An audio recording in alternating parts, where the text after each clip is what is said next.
I'm also here wearing a suit, and here's what we're going to tell you.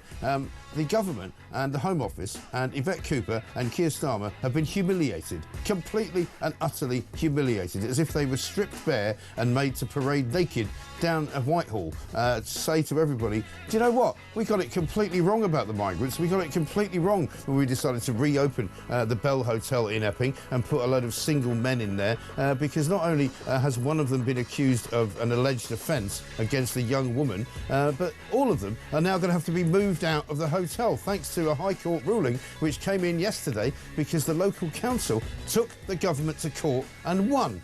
And it is, let me tell you, no small thing. This is one of the biggest developments in the history of politics in this country because we have had 14 years of the Tories. We've just had 1 year of Labour, but basically they decided in their wisdom at some point or other during that period that it was a good idea to house migrants who come here illegally in hotels. Give them free access to the local town, give them free movement, give them free food, give them free bicycles to drive around in if they wanted to deliver food and actually work illegally. Give them free everything, right? And look after them, get doctors to come and see them, get dentists to come and see them, and have them treated as if they were indeed five-star passengers on a cruise ship.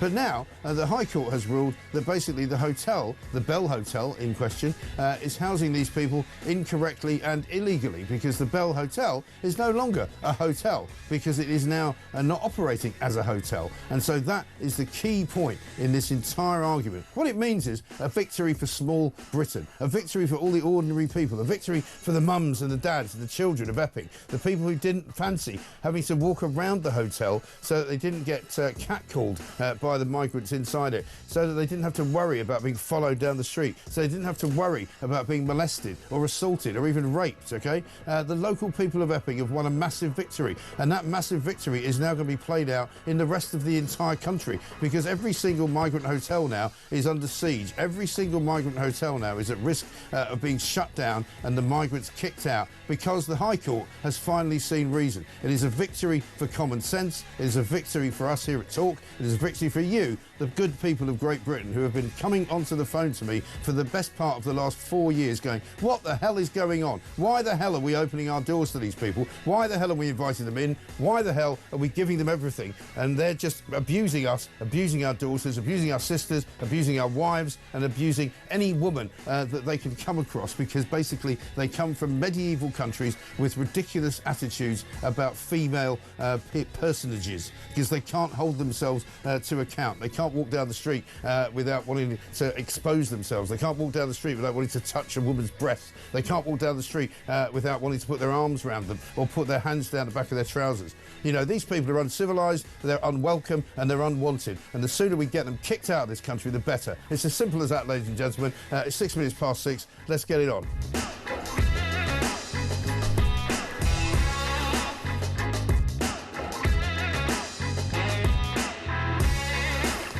There is some other news as well, of course, but that does seem to be the main dominating story on most of the front pages. The Times says High Court puts asylum hotel policy into turmoil. The Daily Mail, Labour's migrant hotels policy in disarray. The Sun has got a story about Oasis, but we'll get to that later. Asylum hotels policy in chaos. The Telegraph, migrant hotels facing closure.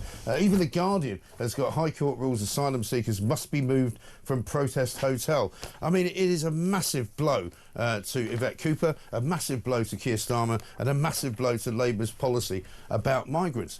Theo, very good morning to you. Very good morning to you. I'm sorry to kick off with such a sort of a rant, but at the end of the day, this is a massive, massive story, isn't it? Huge story, and it all comes down to the Town and Country Planning Act. Because when Somani Hotels changed, which owns the Bell Hotel, changed from being a normal hotel where you can walk in and you can pay for a nice room. I'm told, by the way, that before they got the contract from the government, that their occupancy rate was 1%. Yeah, so you can see why they decided. It's not exactly the Four Seasons, is it? No, but you can see then why they fought this so vociferously in the High Court, because this was guaranteed income for Somani Hotels. So when they decided to go from being a hotel where you go in and you pay for a room to being accommodation for men from asylum seekers who've come to this country. That represents, the court ruled, a substantial change in use. Yeah. And anybody else has to apply for a change in use through the council. And it's a planning permission thing, isn't it? It's a planning permission, and they didn't do it. And, and the judge in this case was very clear that the hotel group sidestepped public scrutiny, because, of course, had they applied for the change in use, that would be scrutinised by councillors on Epping Council, and also the public would get to have a say. Right. But of course they didn't want to do that. And you'd also get to weigh up, is it a good idea to put these people, single men, young single men of fighting age, into a place where literally next door there's a school? Yeah, they wouldn't. And of course, they might have got. No, I'm sorry, you can't do that. Of course, they just decided to run roughshod over the rules, and now the High Court has come in and said they've got to.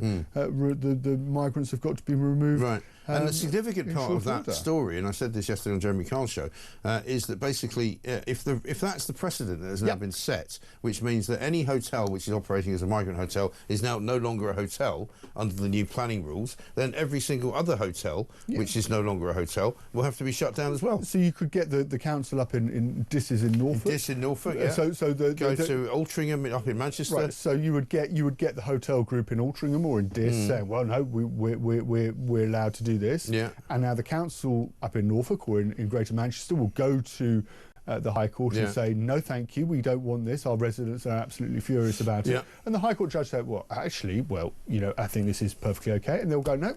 Go to the High Court, see what happened down in Epping, and it does represent a substantial change in use. That's the precedent, and that's what the government fear with this. Now, it could go, from this point on, Mike, it can go one of two ways. I have a fear about which way it's going to go. You will have a view about which way it should go. But the danger is, of course, that these migrants get moved out of hotels and they just get moved into houses of multiple occupancy. So you end up with these men... That would be a mistake.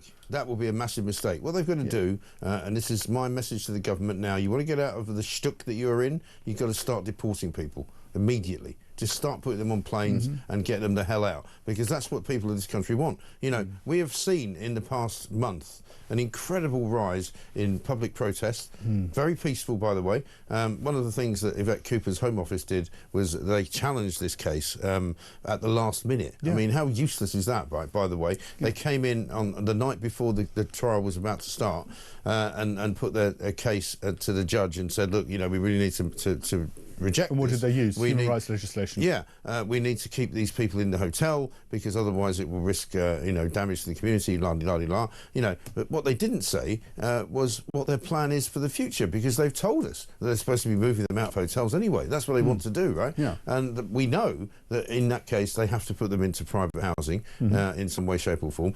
This will now put a really fine focus on that, and they won't be able to do that. They're going to have to deport them. Simple. But look, this is a Home Office, Mike, that when it came down to it in the court, they used Article 3 of the European Convention of Human Rights, which was basically the argument that we've got to uphold our statutory duty. This is the Home Office.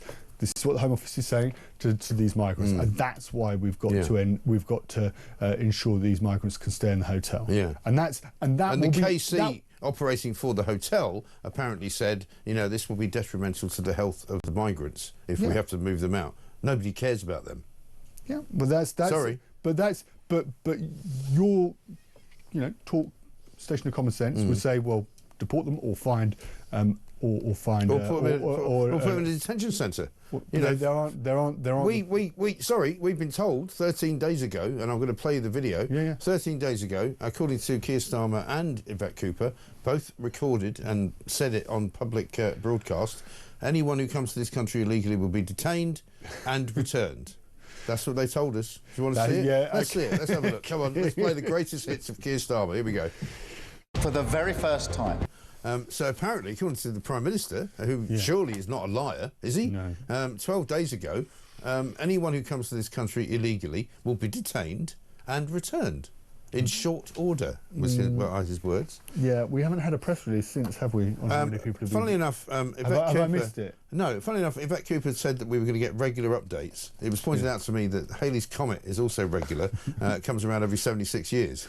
So she's got some time. But she has made no update since 12 days ago as to who they've detained, whether they're going to be kicked out of the country, and when. Yeah, regular rather than frequent. Yes, yes. Should we have a go at that as well? Yeah, let's go. Let's do it. Let's just do it. Let's enjoy Wednesday. Well, we'll provide regular updates for the public at every stage. That's why I'm confirming today that the pilot has now started and the first migrants who arrived on the small boat are now in detention. The transfers to immigration removal centres are underway as we speak, so we won't provide operational details at this point that criminal gangs can simply use and exploit. Yeah, they don't want to operate in any way to help out the criminal gangs, right? So I'm just checking Yvette Cooper's Twitter, and looks like the last entry is from the 7th of August. Right, yeah. So we still haven't heard any regular updates. We don't know what's happened. The pilot has started. But if we get the next update in 2 weeks, in another 2 weeks, let's say we get the next update on the 7th of September. Right.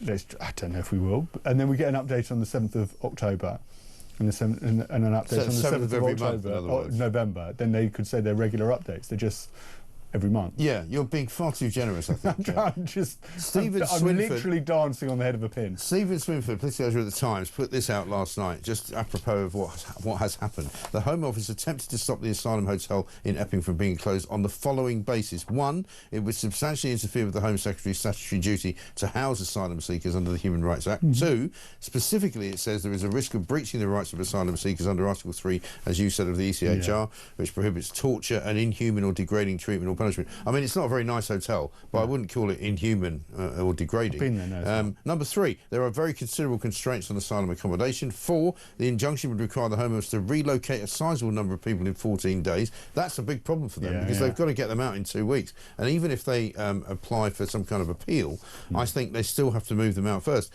Four, the injunction would require the Home Office... Oh, sorry, we've done that one. The injunction could act as an impetus for further violent protests around asylum hotels. There haven't been any violent protests. The people have been demonstrating outside in a very peaceful manner, and it's almost been like a vigil where they've just stood there and the police have turned up, and yes, there was a couple of scuffles early on. They were counter-protests when the Chief Constable was bringing them in. Let's not forget the Chief Constable was assisting the left and Antifa to come into Epping from the station, the railway station, from places outside of Epping to demonstrate on behalf of a group who wanted to keep the asylum seekers there, who were, Stand Up to Racism, I think it was, you know, funded by the Unite Union.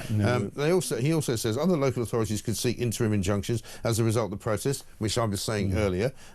That could become the new norm, which it will become. The Home Office says the Bell Hotel is an appropriate site for accommodating asylum seekers despite protests. The fact of an alleged criminal offence is not grounds to close the hotel. Well, I'm afraid the judge disagreed with that. It came down to planning laws, specifically the Town and Country Planning Order of 1987. And the point is, as we say, this is happening all over the country. I only found out yesterday a hotel quite close to where I live here in London is apparently going to be taken over and used for asylum seekers. So despite the fact that they're saying one thing, i.e. we're moving people out of asylum... How did you find that out, by the way? I found that out from local residents who talk to each other and who know people that work in the hotel and who know that, for example, you cannot now book a room there any time after about the 7th of September. So you didn't find out because the hotel group had gone through the statutory requirements of a change in use, and there'd been a sign on a lamp post under the council's heading saying that we're going to change this into That's what annoys people, because suddenly you wake up one morning and there's a load of migrants being bussed into your street, and you're thinking, where did they come from? And how did that happen? And I think this particular situation is a massive setback for the government, because they now know that not only do they want to move people out of hotels, they're going to have to start doing it. But it's going to... looking at where, and this is Stephen Swinford in the Times has got another part to his story where he's talking about, you know, the fact that they're going to move them into houses of multiple occupancy. That's the direction the government wants to go in, and that would be you know, potentially you're creating. But they're going to make the situation worse. But if that's where they want to go, yeah, it will make it worse. But why did they then challenge this? Because surely this is what they want. They want to move them out of hotels, and then they could say, if they had any brains, they could go, well, the High Court's told us we have to move them out of the hotel, so now we have to put them somewhere else. But I think they realise what's going to happen, right? They don't want to put them into houses of multiple occupancy, but that's the way they're going to go. Yeah. It's going to mean less accommodation costs are going to go up because, you know, if you're a landlord, are you going to do the equivalent of what Somani hotels have done, where you're thinking, actually, I've got a house of multiple occupancy here, I can just rack up the rents and charge it out to the Home Office and fill all my rooms immediately and not have to worry about my income. Well, people have asked that question, you know, would it be possible for, say, for example, the government and the Home Office to buy the hotel and just put them up that way and say, well, now it's an HMO? They could do that, but I think, again, there'd be a massive backlash because people would say, hang on, that's our money. You're spending public taxpayers' money on buying a hotel to house these scumbags. Sorry, I don't think it's a good idea. No, it's not a good idea, right? You're going to end up in a situation where you're going to have, you know, large homes, which should be family homes, or they should be, you know, there is a housing crisis in this country. We know there's a housing crisis in this country, where large homes are going to be converted into bedrooms, bedsits, basically, and housing migrants. That's going to put pressure on the housing system that's already under significant pressure, where people can't afford to can't afford to rent. The prices are going to go up, and there's going to be a lack of availability of housing for families in this country because these houses are going to be used. At the same time, look, I'm not making excuses to the Bell Hotel, but you go to the Bell Hotel, and everybody in the community, everybody in Epping knows that that's the Bell Hotel, right? And it is with migrants. What you're going to end up with is situations where you have people dotted around, migrants dotted around communities. It's an absolute recipe for disaster. It is. It totally is. It's a powder keg. Absolutely right. Imagine how Sky News would cover this story, right? Check this out. I wonder how the owners of the Bell Hotel are feeling, because this is a significant financial loss for them. And as a district councillor, surely you're also concerned about the finances of your businesses in the area. Well, they've been doing pretty well out of the finances that they've received from the Home Office in recent years. And I understand that they have several hotels being used for this purpose. That's Councillor Holly Whitbread, who we're going to be talking to later on, from Epping. Wouldn't you know that Sky News and their presenters are more concerned about the people who own the hotel, and they're worried that they might be losing some money as a result of this? I mean, what sort of bozos are they? Well, look, I'm not asking you to slag off your fellow journalists, but I'm going to slag them off. Absolutely disgraceful. They are going to look. The hotel is going to lose out. As you said, Good. what was the figure? Care less. What was the figure you said? 1%. Their occupancy rate was 1% before they did the deal with the Home Office. Yeah, and because it doesn't look like a very nice place. No, I'm not going there for a holiday. No. Let's go to Epping. You know, I mean, love Epping as we do. The New Forest, the kids' faces, you know, when you go, where are we going on holiday, Dad? Epping. What? We're going to stay in this place called the Bell Hotel. I don't think so. But if you look at what's been going on, say, down in Bournemouth, where Bournemouth is a terrible state, unbelievable. Jeremy Carr was telling me at the weekend he was down in Sandbanks, right, which is one of the richest communities in Britain, completely overrun with migrants, completely. Yeah, They've got 1,000 migrants in 3 hotels, and the beaches look like something out of you know, West Africa. But shocking. Bournemouth. You can't, you know, that is somewhere that families will want to go to, and they can't go there and they can't afford it because the hotels are being. This was covered in the Sun. 3. The Sunday Times did a piece. There's a vigilante group now walking around the streets of Bournemouth every night. 3 guys and 1 woman, and they're recruiting more people. It's like the Guardian Angels did in New York back in the 1980s to protect the girls and the women of that part of the world. You're doing the same thing in Bedford as well, Yeah, aren't I mean, this is happening everywhere. So this whole story has begun in Epping, in a way. It's now ended in Epping, and the rest of the country is going to feel the force of this court ruling. And I see an incredibly great thing for the people of Britain. But the government has got to hold its nerve, and it's got to kick these people out. What it's got to do is accept it and say, we got this wrong. Because don't forget, it was the Tories that actually shut... Robert Jenrick had put out a tweet yesterday, he was on the show. They shut the Bell Hotel down for migrants, right? And Labour reopened it and put more migrants in and took out, removed the families and just put in single men. Ridiculous. Here's what Keir Starmer tweeted yesterday about people smuggling.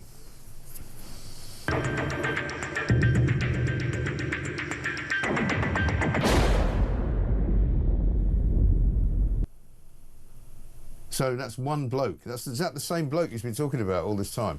You know, the people smuggler who they managed to actually arrest and now convict. They're one person. And there's the migrant tracker. It hasn't moved, by the way, since Monday. I don't believe that should be the same number, 51,239. It was that on Monday.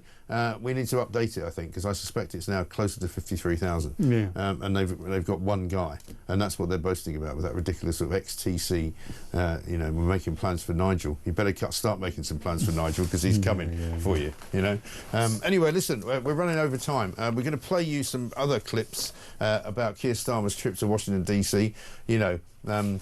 Mr. Smith Goes to Washington is an old film, which you're probably too young to remember. But Mr. Starmer went to Washington and made absolutely no impact at all, apart from the fact that he appeared with a cold sore. Let's get a voice note from Michael. Same thing happened at the Stradey Park Hotel in Wales, in Llanelli. They eventually got the migrants kicked out and the hotel was returned to a hotel. The downside of it was the government had to pay for the refurbish of the hotel that they had trashed and vandalised inside. So the cost still goes on. Where does it stop with these people? Yeah, it's a very good point, Michael. I remember the Stradey Park Hotel in Wales, and you know, again, it was local people who went out and demonstrated and made their feelings known. And what Nigel Farage said yesterday was, this is a massive moment for the ordinary people of this country, because it shows that if you make a demonstration and you do it right, and you do it with dignity, and you do it without violence, and you do it, you know, peacefully, you can actually change things in this country. Yeah, and what's... You know, Labour is under pressure in terms of the control of these councils that, of course, put in these applications to say that planning laws have been broken and that actually the government, you know, hotels need to be, you know, returned to their proper use of being hotels. And we've seen reform in the local elections make significant gains. And, you know, I read Nigel Farage's statement.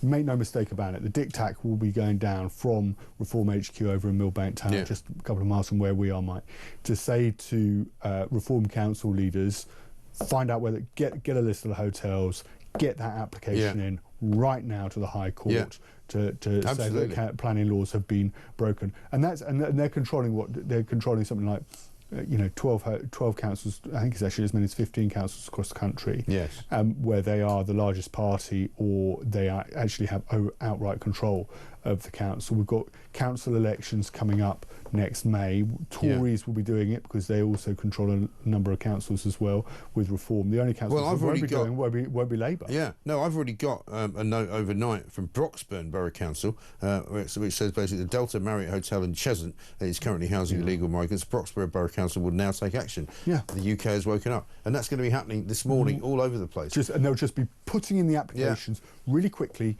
because they know this judgment means that they will win. Because if any judge comes back and says, oh, no, I agree with the Home Office. No, sorry, High Court. Yeah, no, that's what happens. There's your precedent. I'm afraid you just follow that. Listen, Theo Rushwood is here. It's Mike Graham here with you as well.